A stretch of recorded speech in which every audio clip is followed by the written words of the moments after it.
నుంచి తీన్మార్ మల్లన్న సస్పెన్షన్. ఈ వార్త మనం ప్రధానంగా చూస్తున్నాం పేపర్స్లో.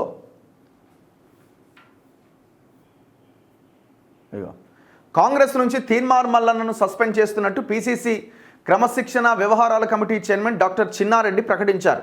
ఈ మేరకు ఆయన శనివారం పార్టీ తరపున ఉత్తర్వులు జారీ చేశారు. పార్టీ వ్యతిరేక కార్యకలాపాలకు పాల్పడుతున్నందున ఎందుకు చర్యలు తీసుకురాదో చెప్పాలని గత నెల 5వ తేదీన మీకు షోకాజ్ నోటీస్ ఇచ్చాం. ఇంతవరకు మీ నుంచి ఎలాంటి సమాధానం రాకపోగా ఇంకా మీరు కాంగ్రెస్ వ్యతిరేక కార్యకలాపాలను కొనసాగిస్తున్నారు. ఈ నేపథ్యంలో మిమ్మల్ని కాంగ్రెస్ నుంచి సస్పెండ్ చేయాలి అని కమిటీ నిర్ణయించింది అని తీన్మార్ మల్లన్నను ఉద్దేశిస్తూ జారీ చేసిన ఉత్తర్వుల్లో ఆయన పేర్కొన్నారు. పార్టీ నియమాలను అతిక్రమిస్తే ఊరుకునేది లేదని, మల్లన్నను ఎన్నోసార్లు హెచ్చరించినా మారడం లేదని పిసిసి అధ్యక్షుడు మహేష్ కుమార్ గౌడ్ తెలిపారు. బీసీ కులగణన ప్రతులను మల్లన్న చించేయడంపై ఏఐసిసి సీరియస్ అయిందని, కులగణనపైన మల్లన్న చేసిన వ్యాఖ్యలు తప్పు అని ఆయన పేర్కొన్నారు. ఇప్పుడు ఏ కులగణన గురించి అయితే ఆయన్ని సస్పెండ్ చేశారంటున్నారో, బేసిక్గా ఆ కులగణన రిపోర్ట్ పైన చాలామంది ప్రొఫెసర్లు, మేధావులు కాన్ఫరెన్స్లు, రౌండ్ టేబుల్ పెట్టారు. కళింగా భవన్లో ఒక పెద్ద మీటింగ్ జరిగింది. సోమాజిగూడలో ఒక ప్రొఫెసర్లంతా, ప్రొఫెసర్ మురళీ మనోహర్, సింహాద్రి గారు అండ్ తిరుమలి గారు, వీళ్ళందరూ కలిసి పెద్ద ప్రెస్ కాన్ఫరెన్స్ పెట్టి వీళ్ళంతా కాంగ్రెస్ గెలవాలనుకున్న వాళ్ళు. ఈ రిపోర్ట్ల తప్పుల తడకగా ఉంది, మీరు కేవలం ఈ ఈడబ్ల్యూఎస్ రిజర్వేషన్కి జస్టిఫికేషన్ కోసమే వాళ్ళ పర్సంటేజ్ని పెంచే ప్రయత్నం చేసి బీసీలు తగ్గించారు అన్నది ముక్త కంఠంతో లెక్కలతో సహా వాళ్ళు వివరించే ప్రయత్నం చేశారు. వీళ్ళు ఎంతసేపు ఏమంటారు, 2014లో కేసీఆర్ చేసిన సమగ్ర కులగణన సర్వేకి దానికి ఏమన్నా శాంటిటీ ఉందా, అది అసలు దానికి ఏమైనా అధికారికంగా ఏమైనా ఉన్నదా దానికి అని అంటారు. సరే, మరి ఎందుకు డిలీట్ చేసిరు? సరే, అది వదిలేయండి, అది పక్కన పెట్టండి. 2011 క్యాస్ట్ సెన్సెస్ కానీ, మనకున్న ఆధార్ కార్డ్ లిస్ట్ కానీ, మనకున్న జనాభా కానీ, ఇవన్నీ చూసినప్పుడు తగ్గింది అని అంటున్నారు. ఆయన ఇంకొకటి, ఈ కులగణన స్టార్ట్ అయినప్పుడే వాళ్ళు అడిగిన ప్రశ్నలు, ఆ ప్రశ్నలతోనే జనాన్ని భయపెట్టారు. ఫస్ట్ 56 ప్రశ్నలతోని మీ ఆస్తి ఎంత, మీ ఖాతా ఎంత, మీ వ్యవహారం ఎంత అనేసరికి చాలామంది గేటెడ్ కమ్యూనిటీస్ లోపలికే రానియాలి. మళ్ళీ రీసర్వే అన్నారు. రీసర్వేలో 3 లక్షల మంది చిల్లర పాల్గొనాలి. వాళ్ళ దగ్గరికి ఇంటింటికి పోవాలిగా. ఇంటింటికి పోకుండా టోల్ ఫ్రీ నెంబర్ పెట్టి నెంబర్కి కాల్ చేయండి, మేమేమి ఇంటికి వస్తామన్నారు. ఎందుకు నెంబర్కి కాల్ చేస్తారు వాళ్ళు? ఆ సర్వేలో కూడా 18,000కు మించి ఏమో సర్వేలో పాల్గొనాలి. ఇప్పుడు ఆయన ఒక్కడే తప్పు పట్టలే కదా, మిగతా వాళ్ళు కూడా, కాంగ్రెస్ గెలవాలి అనుకున్న వాళ్ళు కూడా తప్పు పట్టారు. మరి ఇప్పుడు ఆయన రైటా, దానికి అది రాంగ్ అనుకోవాలా? ఆయన తప్పు చేసింది అనుకోవాలా, ఏం చేసింది అనుకోవాలా? ఆయన ఇంకొకటి, మీ పార్టీలో ఇదంతా కామనే కదా. ఎంత ఘోరమైన మాటలు మాట్లాడారు మీ పార్టీలో ఉన్న మీ నాయకులు. నాకు నిన్న ఒక వీడియో పంపినారు.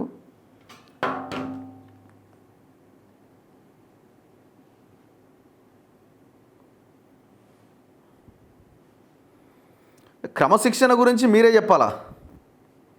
యాక్చువల్గా ఇగో రాజగోపాల్ రెడ్డి మాట్లాడింది. ఇగో రాజగోపాల్ రెడ్డి రేవంత్ రెడ్డి గురించి మాట్లాడుతున్నారు. రేవంత్ రెడ్డి గురించి వాళ్ళు ఇప్పుడు మాట్లాడుతున్నారు. రేవంత్ రెడ్డి ఎప్పుడో చెప్పి బ్లాక్ మెయిలర్ రా బాబోయినా, పెద్ద చీటరు, దొంగ. పిసిసి ప్రెసిడెంట్ డబ్బులు ఇచ్చి తీసుకొచ్చిండు. ఈయన దగ్గరే మనం ఎక్కడ పనిచేస్తాం? ఓటు నోటు కేసు జైలుకు పోయి వచ్చిండు. ఆయన ముఖ్యమంత్రి అంటే మనం ఎక్కడ పనిచేస్తాము?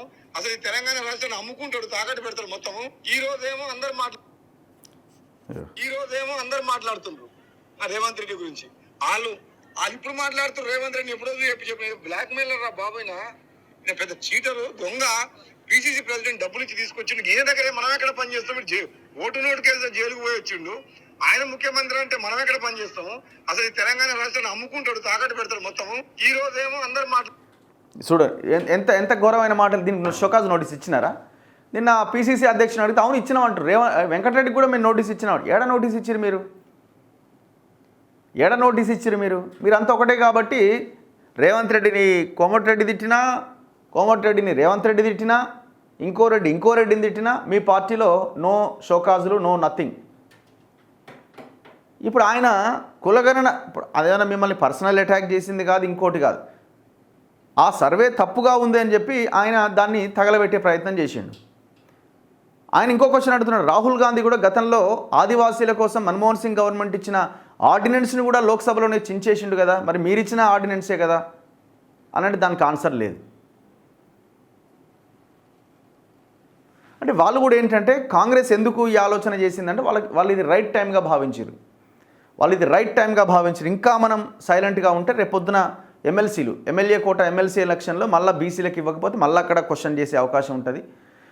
6 మంత్రుల కొత్త మంత్రులను తీసుకోవాల్సి ఉన్నది, ఖాళీలు ఉన్నాయి. ఆ 6 మంత్రులను నియమించకపోతే, బీసీలకు ఇవ్వకపోతే అక్కడ మళ్ళీ క్వశ్చన్ చేసే అవకాశం ఉంటుంది. ఎటొచ్చి మళ్ళీ ఇది ఇక జరుగుతూనే ఉంటుంది. ఏదో ఒకటి ఏదైతే అదైంది ఒక 15 రోజులు 20 రోజులు మాట్లాడతారు. దాని తర్వాత ఆయన ఎంత మాట్లాడినా పార్టీ బయట ఉండి మాట్లాడిన వ్యక్తిగానే చూస్తారు కాబట్టి సస్పెండ్ చేసేద్దాం అయిపోతుందని ఒకే దెబ్బలో మళ్ళీ అందులో మీనాక్షి నటరాజన్ వచ్చిన తెల్లారే చేసినాం కాబట్టి వాళ్ళు తీసుకున్న నిర్ణయం ఇది మాకు సంబంధం లేదు, మా కాంగ్రెస్లో ఉన్న రెడ్ల నాయకులకు సంబంధం లేదని చెప్పి ఒక ప్రయత్నం. ఇట్లా ఇది రైట్ టైంగా భావించి కాంగ్రెస్ పార్టీ తీన్మార్ మల్లనని సస్పెండ్ చేసినట్టుగా కనబడుతున్నది. కానీ అదే సమయంలో మరి మిగతా వాళ్ళకి ఎందుకు నోటీసులు ఇవ్వలేదన్న దానికి సమాధానం చెప్పాల్సిందే కదా. కోమటిరెడ్డి వెంకటరెడ్డి రేవంత్ రెడ్డిని ఎంత తిట్టిండు? ముఖ్యమంత్రి అయ్యే ముందు తిట్టిరు. పిసిసి అధ్యక్షుడు 50 కోట్లకు కొనుక్కొచ్చుకున్నారు, ఎత్తుకొచ్చుకున్నారని మాట్లాడిరు. ఇంతే ఉంటారు అంతే ఉంటారని మాట్లాడి ఎన్ని మాటలు మాట్లాడాలో అన్ని మాటలు మాట్లాడారు. మరి నోటీస్ ఏది? సస్పెన్షన్ ఏది?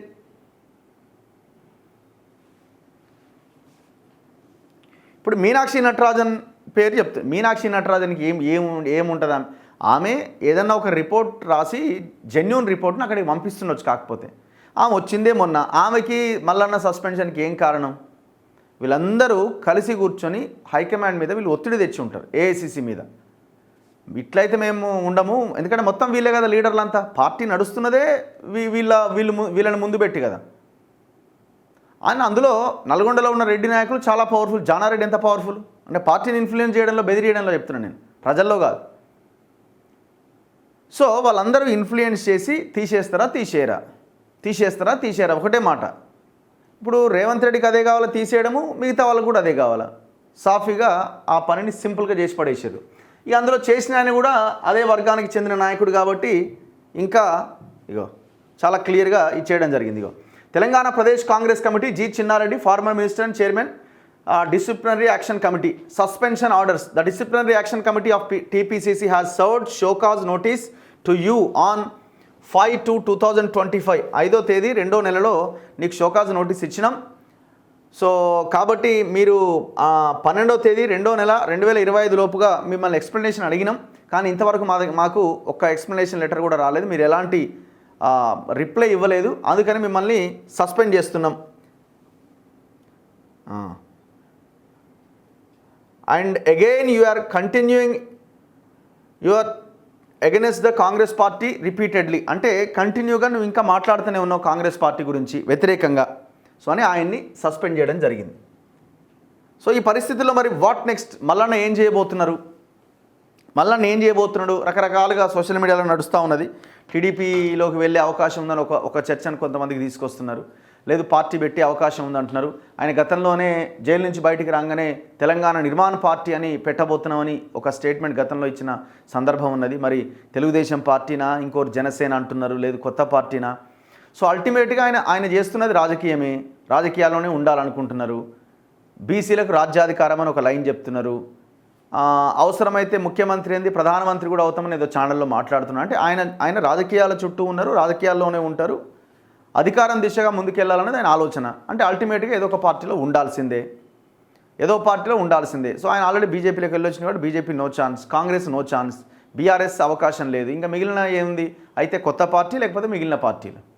మరి ఏం చేయబోతారు ఏంటి అన్నది చూడాలి. లేదు ఈ బీసీ మూవ్మెంట్ని బలంగా తీసుకెళ్ళడానికి ఏమైనా ఇండిపెండెంట్గా అందరితో కలిసి ముందుకెళ్లే ప్రయత్నం ఏమైనా జేఏసీ లాంటిదో అట్లా ఇట్లా ఏమైనా సంఘాలు లాంటిదో ఫామ్ చేస్తారా? సంఘాలు పెట్టకపోవచ్చు కానీ రాజకీయం చేస్తాడు కాబట్టి రాజకీయ పార్టీనే పెట్టే అవకాశం ఉంటుందా? చూడాలి ఏం జరుగుతుంది ఏంటి అని. ఏడున్నాడో ఫోన్ చేస్తే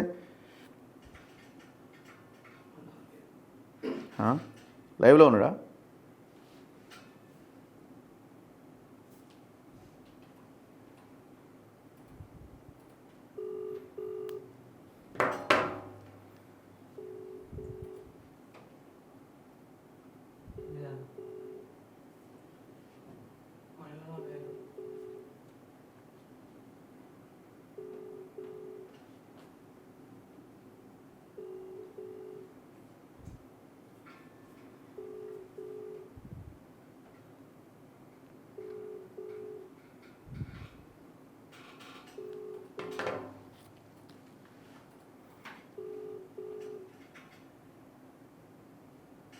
చలో ఫోన్ ఎత్తట్లేదు.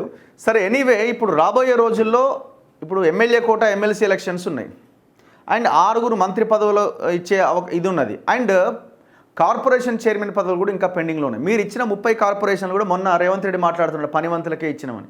ఎక్కడ పనిమంతులకు ఇచ్చినామంటున్నారు. మరి మీరు చెప్పిన 56% బీసీల కోట ఫుల్ఫిల్ చేయగలిగారా? చేయలే కదా. ఇప్పుడు మిగిలిన కార్పొరేషన్లు కూడా బీసీలకి మెజారిటీ ఇవ్వాల్సిన అవసరం ఉంది, ఎస్సీ ఎస్టీలకు కూడా ఇవ్వాల్సిన అవసరం ఉంది. మరి ఇవన్నీ చేసినప్పుడు మీరు ఆయన్ని సస్పెండ్ చేస్తే సరే వీళ్ళు ఇవన్నీ చేస్తున్నారు కదా, ఆయన పార్టీకి వ్యతిరేకంగా పార్టీని క్వశ్చన్ చేస్తున్నారు కదా అని ఎంతో కొంత మీరు చేసిన దానికి ఒక అర్థం ఉంటుంది. కానీ మీరు ఇవేమీ చేయకుండా ఆయన్ని సస్పెండ్ చేసిరు అని కనుక ప్రజలు భావిస్తే అది మీరు తప్పు చేసినట్టుగా ప్రజలు భావించడానికి అవకాశాలు ఎక్కువగా ఉంటాయి. అంటే ఒకవైపు బీసీలకు న్యాయం చేయకుండా కులగణన రిపోర్ట్ అని చెప్పి ఆ కులగణన రిపోర్ట్ ఆధారంగా పదవులు ఇవ్వకుండా, రాజకీయ పదవులు ఇవ్వకుండా మీరు ఈ రకంగా ఎవరు మాట్లాడితే వాళ్ళని సస్పెండ్ చేసుకుంటూ వెళ్తే అది నష్టము రేపొద్దున కాంగ్రెస్ పార్టీకే. ఇక నెక్స్ట్ ఆయన ఏం చేయబోతున్నారు? ఆయన ఇంకొకటి ఇప్పుడు ఆయన ఎట్లా ఎదుర్కోబోతున్నారు? ఇప్పుడు కాంగ్రెస్ చేసే అవినీతి వ్యవహారాలు ఇవన్నీ ఆయనకున్న ఆ రీసెర్చ్ టీమ్ కానీ ఆయన ఇన్వెస్టిగేటివ్ దాంట్లో పెద్ద ఎత్తున వీళ్ళు ఖచ్చితంగా రాబోయే రోజుల్లో దొరికే అవకాశాలు ఎక్కువగా ఉంటాయి. చాలామంది మంత్రులు వాళ్ళు చేస్తున్న దందాలు కథ వ్యవహారము మామూలుగా లేదు కదా. మరి వాటన్నింటినీ వదిలిపెట్టే అవకాశం ఉందా? ఇప్పుడు ఆయన కసి మీద ఉన్నాడు కదా నన్ను సస్పెండ్ చేసిరు అని. సో ఈ సవాల్ని కూడా వాళ్ళు ఎదుర్కోవాల్సిన అవసరం కూడా ఉంటుంది. చూడాలి ఏం జరుగుతుంది అన్నది. అంతర్గత స్వేచ్ఛ అగ్రవర్ణాలకేనా? బీసీ నేతల వాయిస్ వినిపించొద్దా? గతంలో రేవంత్ను టార్గెట్ చేసిన వెంకట్రెడ్డి 50 కోట్లు ఇచ్చి పీసీసీ పదవి తెచ్చుకున్నారని విమర్శ. రేవంత్ రెడ్డిని దొంగ అన్న రాజగోపాల్ రెడ్డి. అప్పట్లో జగ్గారెడ్డిది అదే తీరు. అయినా చర్యలు తీసుకొని టీపీసీసీ. మల్లన్న సస్పెన్షన్తో బీసీల్లో పెరిగిన వ్యతిరేకత. ఇప్పటికే కాంగ్రెస్కు ఎస్సీ సామాజిక వర్గాలు దూరం. వర్గీకరణతో ఎస్సీలను ఆకట్టుకుంటున్న బీజేపీ. సో ఇట్లా మరి అట్లనే ఉంటుందా? మరి కేవలం అందులో వాళ్ళకి ఏముండదా అని అది ఓపెన్గా వాస్తవమే కనిపిస్తున్నది కదా. రాజగోపాల్ రెడ్డి ఇంతకుముందు మాట్లాడిన బయట వినిపించిన పాతది 50 కోట్లు పెట్టి తెచ్చుకున్నాడు, దొంగ, బ్లాక్ మెయిలరు, అది నోటీస్ ఇచ్చిరా ఆయనకేమన్నా? వెంకటరెడ్డి జగ్గారెడ్డి అయితే ఇక నోటికి వచ్చినట్టు మాట్లాడండి. ఇంతున్నాడు అంతున్నాడు అని కూడా మాట్లాడారు. ఆయన ఫిజికల్ దీని మీద కామెంట్ చేశారు, ఆయన పనితీరు మీద కామెంట్ చేశారు, ఆయన చంద్రబాబు ఏజెంట్ అన్నారు. మరి ఒక్కరి మీద యాక్షన్ ఉందా? మరి అక్కడ ఒక్కరి మీద యాక్షన్ లేదు. డైరెక్ట్ పీసీసీ అధ్యక్షుడిని రాహుల్ గాంధీ నియమించిన వ్యక్తిని వాళ్ళు దూషించినప్పుడు ఎందుకు ఇది లేదు? ఇప్పుడు ఇప్పుడు కేవలం మల్లన్న ఒక్కడే కులగణన తప్పు అంటున్నాడా? మొత్తం అందరూ శబాష్ అన్ని ఆయన ఒక్కడే తప్పు అంటే ఓకే, మరి ఆయన ఒక్కడే ఎందుకు తప్పు అంటున్నాడు? ఆయనకు పర్సనల్ ఎజెండా ఉందనుకుందాం. అసలు కాంగ్రెస్ అధికారంలోకి రావడానికి పనిచేసిన చాలామంది ప్రొఫెసర్లు, మేధావులంతా రౌండ్ టేబుళ్ళు, కాన్ఫరెన్స్లు పెట్టి ఇది తప్పుల తడక అని చెప్పారు.